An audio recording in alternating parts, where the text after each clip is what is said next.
everybody. Very excited about the next presentation. You're going to want to stick around for this. We've got Gaul and Ma'ayan Dembo from UrbanTrans. They're going to talk about some amazing work they've been doing in Playa Vista here in Southern California. Take it away, guys. All right. A little bit about myself. Gaul. I work at UrbanTrans. I have been in TDM for scarily about 18 years now. I've worn the hats of a government employee doing TDM, NGO employee doing TDM, and then private sector doing TDM for a bunch of clients. One of those clients that Ma'ayan and I want to chat about today is Playa Vista, and we're really excited to tell you about some of the things that we've been able to do with it. So Playa Vista is on the west coast in the LA area. For those of you in Australia, good morning. For those of you on the East Coast, good afternoon. Keep with us. For those of you in Europe, good evening. I just want to quickly introduce the spoiler of what David talked about earlier, which is that INRIX survey that came out. LA is notorious. We have won 6 years in a row the worst award that there is, which is the worst traffic in the world. And what is really good about what we can talk about today is that our project is in this setting. It's in the backyard of the world's worst congestion. And Compass, the TMA at Playa Vista, has been picking up awards, behavior change awards, because it's succeeding within this context of a really, really congested geography. And part of what we do with Compass is, we really try and simplify what we want to achieve, and building off Simon's presentation about having a purpose. We know what our purpose is, and we're going to talk about that in a second, but we simplify our interventions by kind of categorizing it into these three really easy to take away words, and they all start with D. So it's our little 3D image of TDM at Playa Vista that I think these 3Ds apply at any TDM organization, no matter your context, geography, etc. And it's data, it's design, and delivery. And data is honestly where I think a lot of our industry has started to move towards, with a lot of our new tools to be able to measure our impact, and a lot of our funding being tied to very specific data points. Design is one it's one that I think most of our brains instantly go to a visual. What does the poster look like? What is the tagline? But in reality, the word design is about how we actually pull together the pieces of not only the collateral, but our services and our programs, and then finally the delivery, getting it into the hands of the right people. And I think what's important to note about this little piece of pie you're looking at is that a lot of people look at interventions as a linear strategy. Point A leads to point B, it gets you all the way to Z. But the reality of these 3Ds is that they're all talking to each other. There's no linear step one, step two. All of these 3Ds interact with each other when you're doing really good TDM. And with that in mind, there's a hot little kind of discussion in our industry. You probably heard data-driven. You probably started to hear data-informed. There's no technical formalized definition of the difference between these two, but there is a slight kind of ad hoc discussion about why perhaps we should start saying data informed. And it's one that I think is kind of embracing the culture of this conference today, in that data informed is just the simple, plain acknowledgement that you're using data to make decisions, but you're acknowledging that data isn't everything. You don't have all the data. You're leveraging the data as a core component, but you're building upon that with your expertise, with your experience, and with your knowledge and experimentation, which is, I think, the kind of culture that this CommuteCon is showcasing, is that we are never done, guys. We're always going to keep trying to make it better and make better behavior change. And in that regard, going to Compass at Playa Vista, this is just a quick snapshot to showcase to you how fast this development has grown. It's 5,500 employees. It's grown 44% in employee base in 2016. It grew in 12% in 2017. 80% of our employees are in the media, the tech, creative, advertising field. But it's been known to be called Silicon Beach. And with that regard, what that means is we have a very, very specific audience that's growing and it's changing, which we've really taken into consideration. To put the shovels into the ground of that showcasing that growth that you saw with those satellite images, before any shovels went in, we had to agree to be able to do certain things. So when Simon talked about purpose-driven, our purpose was literally to mitigate the number of trips in the PM peak period for 2 different cities. And within that, we also had to do a survey where we had to achieve over 60% every year the average vehicle ridership. So in October, basically all of what we're doing is measuring travel to and from our development. And that's our purpose, is to mitigate and be able to measure our impact. And we do a lot with that data. So when you think about data of those 3 Ds, you got to think of it kind of as we're capturing data, we're analyzing the data, and we're evaluating the effectiveness of what we do with that data. So it's kind of a 3-legged stool. And because of that, we invest highly in getting good data. Now, our client, the developer, also had hired Ridermigos even before they had hired us. And they had brought in them to provide the Unity tool, as well as a very specific survey tool that has to be approved in our geography. And within our survey that's mandated, we only capture a few things so we can get a good high response rate. Their name, what their contact information is, name of their employer, their home zip code, self-reported distance, and then for 5 days, AM and PM of how they're getting to and from work. So simple data set that we're capturing. And here's a little quick snapshot of the Ridermigos Unity tool that is blessed in this region to be utilized for this type of survey. And then we also create paper versions of that survey, because we know even in this kind of tech Silicon Beach area, we have employees that aren't in front of a computer every day. And so we also create the paper-based and we translate it into Spanish. And then we really, like I said, we invest in great data. A lot of our entire TMA programming is about getting good data. And as you can see here, 85% of our employers, and there's about 55 employers of the last survey, participated in the survey. And we invest in it in a number of ways.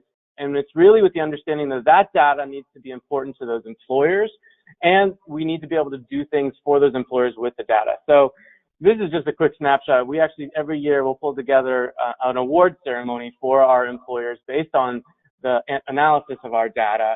But we provide them with a number of incentives to distribute to their employees, a communications pamphlet so that they understand how to communicate this down to their employees, et cetera. And what does that all result in? Year-over-year increases in the response rate. More data, better data, more accurate data. And as Ma'ayan's going to talk about what we do with that data. We carve it up in this average vehicle ridership. This is just basically a regional evaluation metric, which is the number of people entering or exiting during a given hour, divided by the number of cars entering or exiting during a given hour. And it gives you a metric that you can start to measure your progress on. The pink little star here in the middle is when the TMA launched. The number you see over time is that average vehicle ridership. You want to see it go up. It means your TDM is working. And you can see instantly when that TMA launched, we're seeing year-over-year measurable increases in our interventions. And moreover, SOV rate. This is when that pink star is when the TMA started. You can see our SOV rate dropping from the low 70s to now in the mid 60s, 65%. Hold on to 65% as we transition to this slide. This is the whole county LA. Again, I said we're the world's worst congestion. On average, 74% drive alone rate versus our 65% drive alone rate. It's a really easy way to measure that our data is working. And with this slide, Matt, I'm going to ask that you turn over control to my friend and colleague, Ma'ayan, as she takes over and talks about what we then do with all that data. And I'm going on mute. Thanks, Aaron. So as we mentioned, we do this survey project, and then we have all this information, and we want to use it to inform our programming. So the first thing we look at is home zip codes, and one of the interesting findings that we found from this year was that 50% of our respondents are coming from 24 different zip codes that are all within 8 miles of the development. So we have a lot of opportunity for active transportation. The next thing we looked at, next slide please, with where our clean commuters that are currently clean commuting are actually coming from. And the idea here is that we can try to find where folks are coming from to better understand what kinds of infrastructure they have access to, and also how we can create more people like them, potentially reaching out to our SOV drivers that are living in the same zip code. So we looked at carpooling. Next slide. We can just kind of skip through these quickly. Transit, next slide. Biking, next slide, and walking, next slide. And so looking at all of those different zip codes, the next thing we looked at and assessed was self-reported distance. This is one of the fields that we also capture through our survey. So we compared self-reported distance with mode choice to see how far people are willing to travel who are currently doing that clean commuting behavior. And what we found kind of surprised us. We saw that people are biking at a median of 4.5 miles, which is less than we expected, and carpooling at a median of 10 miles, which is also less than we expected. Next slide, please. So we take these findings into consideration, and we looked again at mode choice and self-reported distance, breaking down the mode split based on that distance. So how is everyone traveling who lives 1 mile and under, or between 1 to 2 miles? And based on our information of the distance that people are willing to travel to do a specific clean commute, we're then targeting the folks who are within that range, but are currently driving alone. So highlighted in red are the folks that we're going to be targeting this year. In purple are the modes that we're going to be trying to shift them to. In green are kind of just some interesting findings that we were pleased to see. So higher rates of clean commuting than we expected at distances that we didn't expect. Next slide. I do want to be mindful of time, so I will go pretty quickly through this next section about design. But you may have heard already from previous webinars that we've given or previous presentations, what have you, about our ability to change approach. That's matching the right person with the right mode at the right time. Something new that we've incorporated into this next slide is called service design. And service design is something that is typically reserved for service industries. It's a way of thinking of the whole approach between how you interact with your customers, what your customers are seeing, and what's going on in the background. And it's a way of applying design thinking to service work, which ultimately that's what commuter benefits are, and TMA and TDM kind of provide, and using it to kind of think through the process. Next slide, please. So our ability to change approach is kind of composed of 4 different analyses. At first, we evaluate the mode and the current conditions. Next, we do kind of a behavior change assessment, and then we incorporate service design into that, along with our marketing design and plan. And then finally, per all good programs, we have some goals and evaluation. Next slide. So for our modal evaluation, we do a big map of all the different types of alternative commute infrastructure and plot that out, along with where our commuters are coming from. We use ArcGIS, which is a very powerful data visualization program. Next slide. And then we do a service design process, which, like all design thinking, involves a lot of Post-its, a lot of whiteboards, and a lot of really trying to find the perspective of the people that you're interacting with. And using all that information, next slide, we then deliver our program. Next slide. And we do that by distilling the information that the commuters need from our service design process into these nice rat cards. They're very easy to give out during outreaches and to mail. Next slide. We compose kits. So this is an example kit for our transit users where we gave them the incentive, which was a reduced price or reduced fare transit pass, along with map schedules, swag from our transit providers, and we mail that out to our commuters. And from an administrative note, I will really recommend mailing out these kinds of kits. They're very easy to put into the postal system because it's a lot easier just on the administrative burden of it. Next slide. So beyond our ability to change approach, we also have 2 activations that I want to point out that we use this data for. And these are things that your jurisdictions may have run into or things like that. The first one was from a road diet project, a very poorly received road diet that connected the South Bay area to Playa Vista. And as we learned from our data, we have a lot of commuters that were traveling on those roads. Next slide. So we wanted to put out a campaign to let people know about the construction that's going to be affecting them and the lane closures, and encourage them to take alternative forms of transportation in order to avoid that construction traffic. So we targeted SOV drivers in the zip codes that were affected by the construction. We sent it out to about 300 different people. In total, we got 343 opens of that email. That's about a 41% open rate in total, and a 4.1% click rate.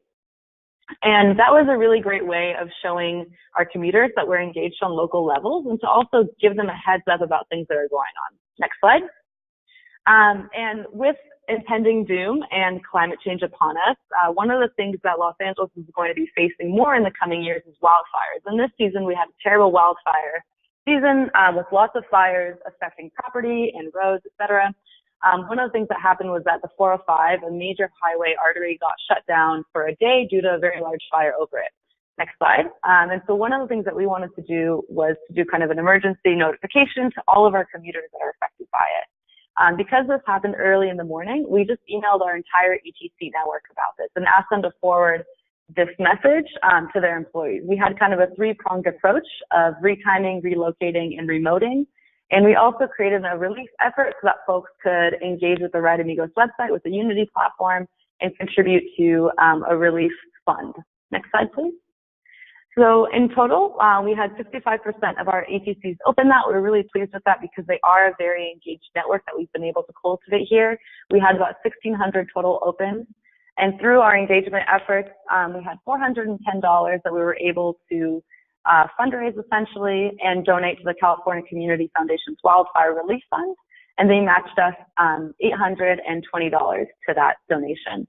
And so this is something that I recommend other TMAs looking into, of emergency responses and creating plans for that as well across all the different UrbanTrans jurisdictions, not just Los Angeles, but in other areas as well. This is something that we've had to be doing more of in the recent months and really in the last year or so. So I encourage everyone, if you're running a TMA, to think about that and to try and prepare for those kinds of situations. Next slide.